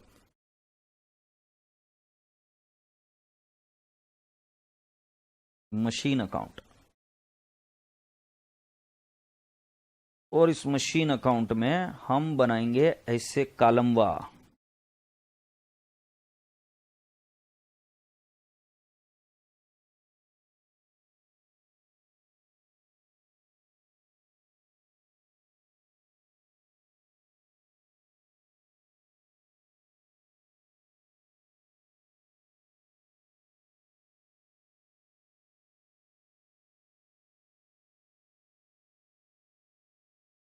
एग्रीड। तो अब हम यहां पर लिखेंगे date, particulars, rupees, date, particulars.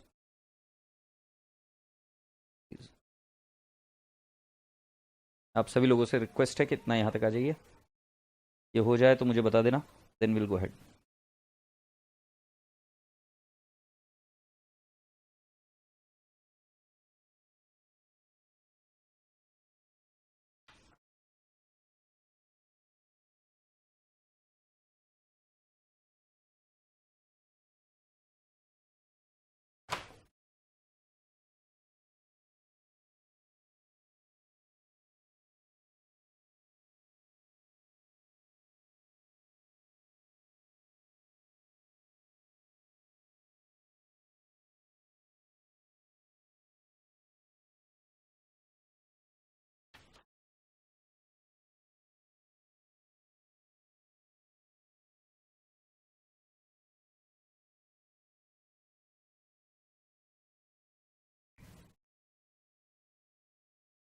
Alright, let's go on.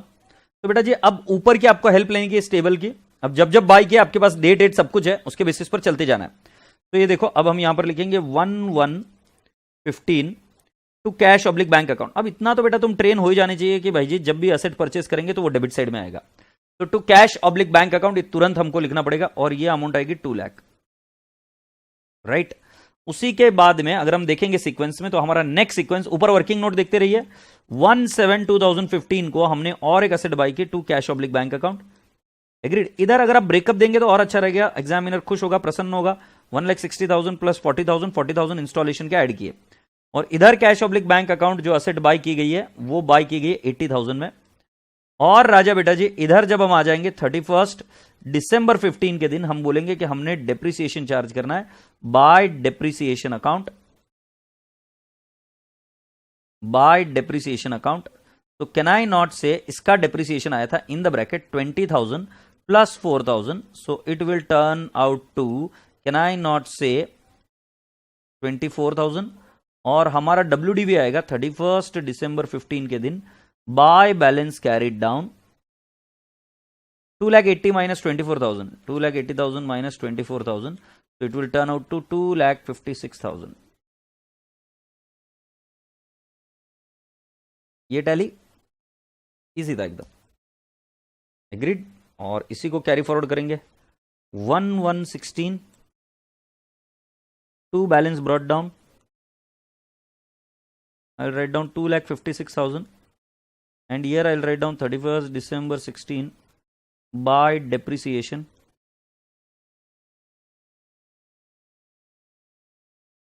Bye depreciation account.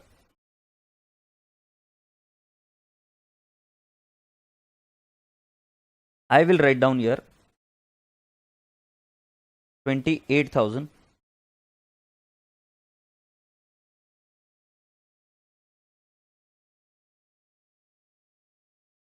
और 31st December 16 by balance carried down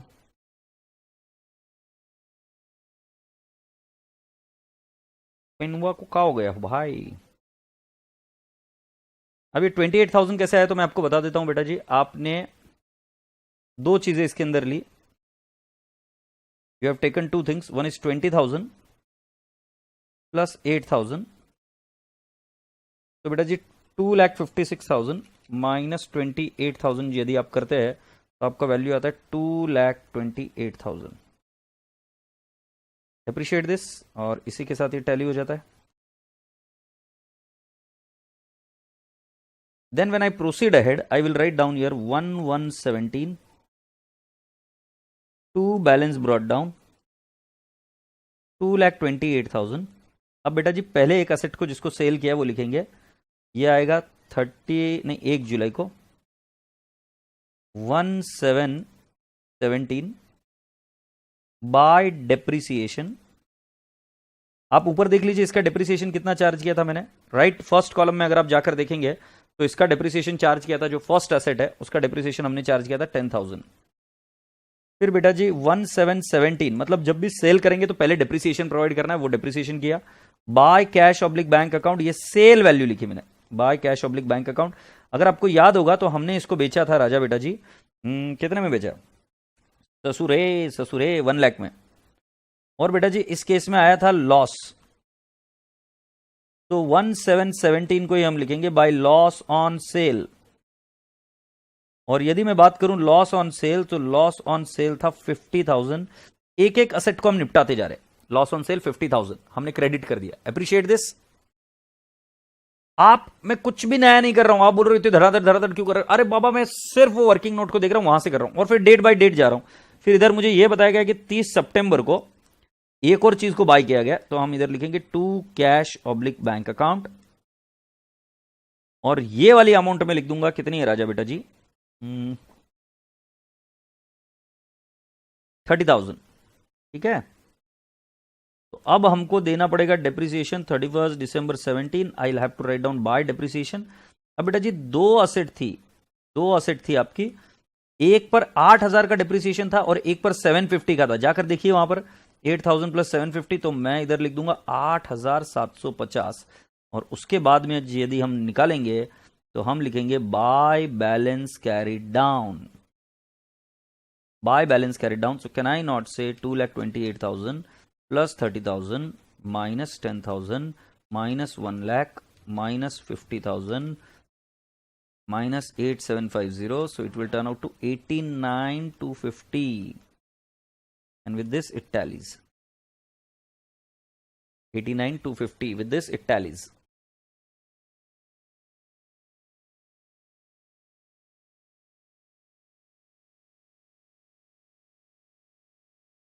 काजल, अगर पहले WDV मेथड था और उसके बाद में अगर SLM पर आया तो उस केस में भी आपको वही चीज फॉलो करनी पड़ेगी कि जो WDV है उस WDV को कॉस्ट मानकर उस पर डेप्रिसिएशन दे देने की। मतलब ओरिजिनल कॉस्ट के पास नहीं जाना, क्योंकि वो तो डेप्रिशिएट हो चुकी है। जैसे पहली वाली एसेट पूरी डेप्रिशिएट होगी, पुरानी किसी भी वैल्यू को कंसिडर नहीं करना। जो नई वैल्यू दी है उस नई वैल्यू को लेकर उस पर डेप्रिसिएशन प्रोवाइड कर देना, और वो बाकी की इंफॉर्मेशन आपको देंगे, तो उसकी चिंता नहीं कर काजल तू, ठीक है ना। जैसे एक क्वेश्चन मैं तुमको करवाऊंगा वो वाला भी, अभी इधर देखना, मैं इधर लाऊंगा 1,117 to balance brought down, right. ये तो पिछले साल से ही आया, so to balance brought down में लिख देता हूं 89,250। देखो बेटा मैं कितना बिंदास हूं, अब मैं या तो डायरेक्टली 15% इसी पर निकाल दूं तो भी कोई दिक्कत नहीं है, या 31 दिसंबर, ये 18 आएगा ना, 18 मैं लिख दूंगा बाय डेप्रिसिएशन। अगर आपको याद होगा सो आपने दो असेट आपके पास रखी है और उनका डेप्रिसिएशन अगर आप देखेंगे तो कितना था, 9,000 प्लस 4,388, 9,000 प्लस 4,388, इट इज 13,388, 13,388। और वही देख लो ये 13,388। अगर आपको ब्रेकअप चाहिए तो मैं बताऊंगा 9,000 प्लस 4388। ओके, अगर आप देखना चाहेंगे तो वो सेम वैल्यू आएगी, 89,250 इंटू 15% करता हूं तो भी आंसर वही आ रहा है 1338.7.5, और उसको हमने राउंड ऑफ कर दिया। तो बेटा जी 31 दिसंबर 18 के दिन हम लिखेंगे by balance carried down, the amount would be 89,250 minus 13388 and your amount would be 75862 and it shall tally. Happy.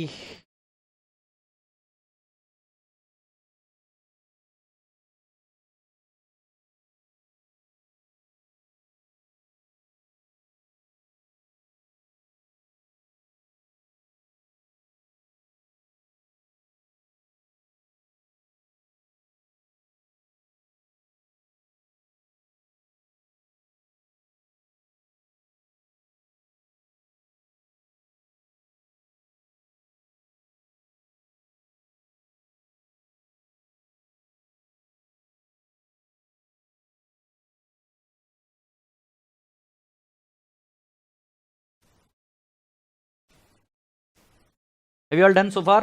Perfect.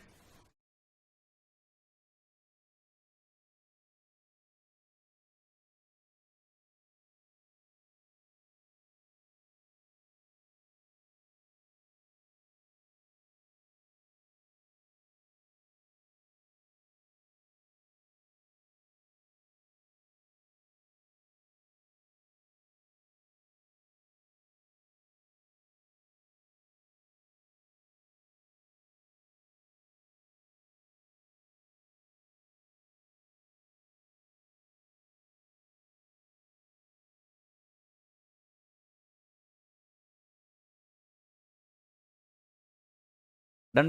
Can I go ahead? All right.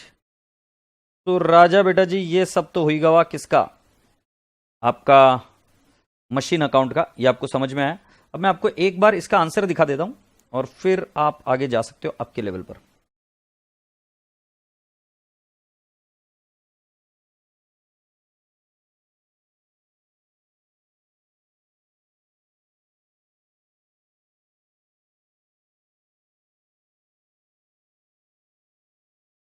ये देख लीजिए, इस तरीके से आपका आंसर आ जाता है। इन्होंने पॉइंट में लिखा है 75,862.5 और राजा बेटा जी book value of the machine उन्होंने इस तरीके से कैलकुलेट किया।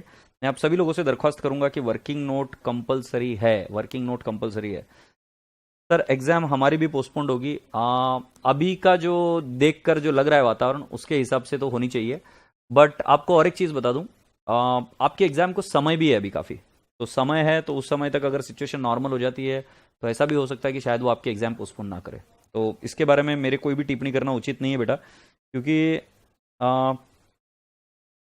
सिचुएशन नॉर्मल होने पर सारी चीज़ें निर्भर करती है। और अभी जिस तरीके से वैक्सीन आई है, तो यदि आप देखेंगे तो आपको यंग लोगों में ज़्यादा डिजीजेस पाने को मिल रहे हैं, जो सीनियर लोग हैं अब उनमें इतना नहीं मिल रहा। तो वैक्सीन होने के बाद में शायद चीज़ें इंप्रूव हो। अब पता नहीं कितना समय लगता है, कि 2 महीने लगते हैं उसको इंप्रूव होने के लिए या 1 महीने में इंप्रूव हो जाती है, तो इट ऑल डिपेंड्स। सो राजा बेटा जी मैं तो आपको यही सलाह दूंगा कि एक बार आपका पोर्शन कंप्लीट कर कर रख दीजिए, राइट, और वो बहुत जल्दी हो जाएगा। अगर मान लीजिए आपके एग्जाम्स पोस्टपोन हो जाती है तो कोई दिक्कत नहीं है, आपका जो कार्य करना है आप करिए, और उसके बाद में वापस आप क्या बोलते हैं, जब एग्जाम डेट अनाउंस होगी तो पढ़ाई कर खत्म कर दीजिएगा। बट ऐसा मत करिए कि पोर्शन को छोड़ दीजिएगा, है ना, पोर्शन को छोड़िएगा मत, पोर्शन को कंप्लीट करके अभी खत्म कर दीजिएगा, नहीं तो फिर वो बहुत बोर्डम आता है। मतलब एक चीज को लेकर खत्म कर देना और फिर जब उसके नोट्स वोट्स बना के एकदम अच्छे से खत्म कर देना, और जब ये आ जाए कि पोस्टपोन करना है, तो मतलब पोस्टपोन हो गई ऐसा बोला, तो फिर उस केस में आप बाद में पढ़ाई कर खत्म कर देना, उसको रिवाइज करो ना। अभी एक बात समझ में आई बेटा जी, ये क्वेश्चन का आंसर हमने देखा। अब मैं आप सभी लोगों से एक दरख्वास्त करूंगा कि मैं आपको क्वेश्चन दे रहा हूं, question number 1 as an homework. जरा ध्यान से पढ़िए इस क्वेश्चन में क्या हुआ। Messrs LG transport purchase 10 trucks of 45 lakhs each. 10 trucks buy की बेटा जी 45 lakhs की। On 1st April, on October 1st 16, one of the truck is involved in an accident and is completely destroyed and rupees 27 lakh is received from the insurance in full settlement.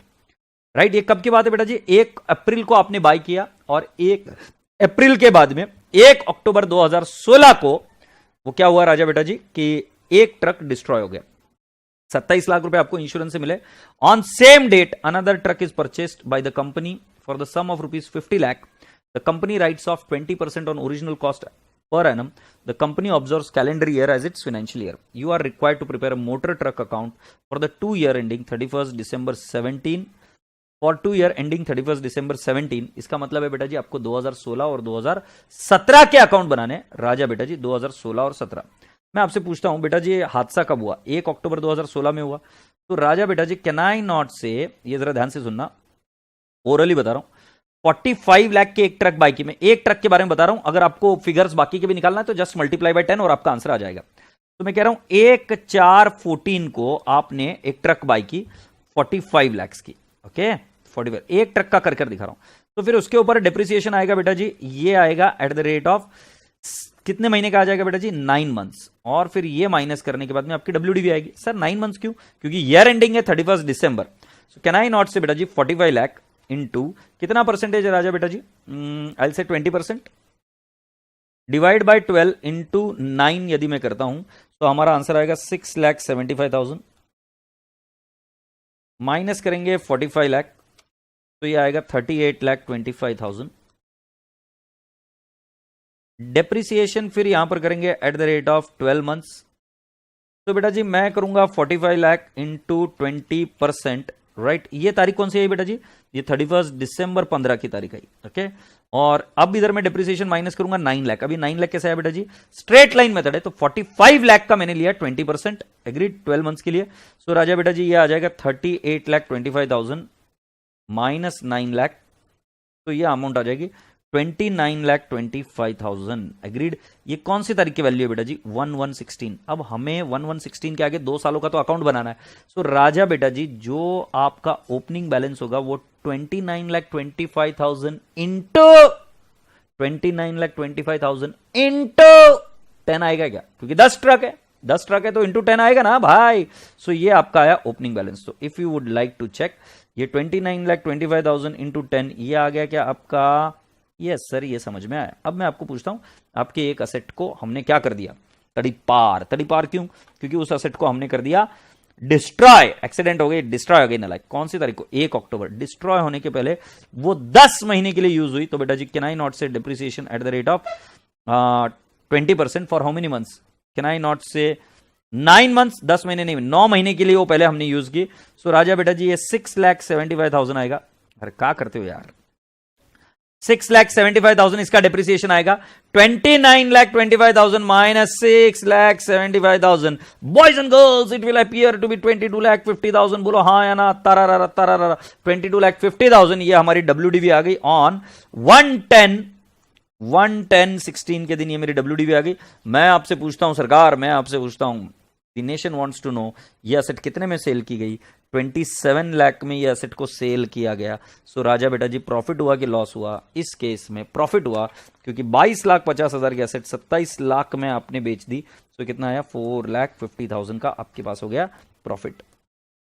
बेटा सिर्फ एक motor car या truck को बेचा। अब आप बताइए मुझे 9 ट्रक तो आपके पास ही है, तो ये जो 9 ट्रक है ये है ना, ये वाली वैल्यू नहीं, ये वाली नहीं,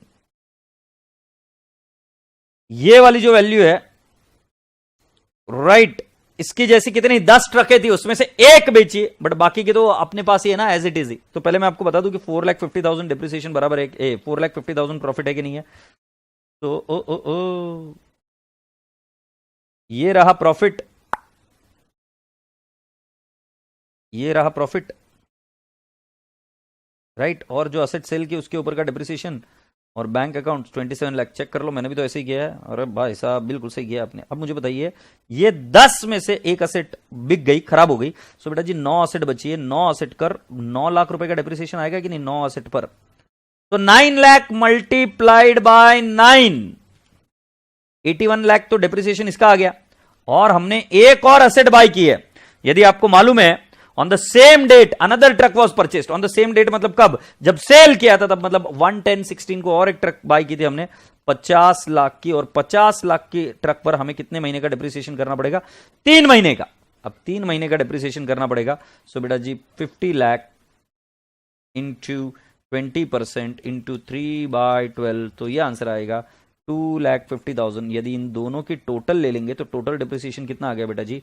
83,50,000 is the total depreciation. 83,50,000 is the total depreciation. So can I not say 83,50,000 is the total depreciation? देखो तो सही, और ये बाय किया, क्लोजिंग बैलेंस आया, और फिर उसके बाद में इसको आगे कंटिन्यू करना है, बात खत्म। बोलो तारा रारा, यस और नो। पहले मुझे बताओ समझ में आया कि नहीं आया?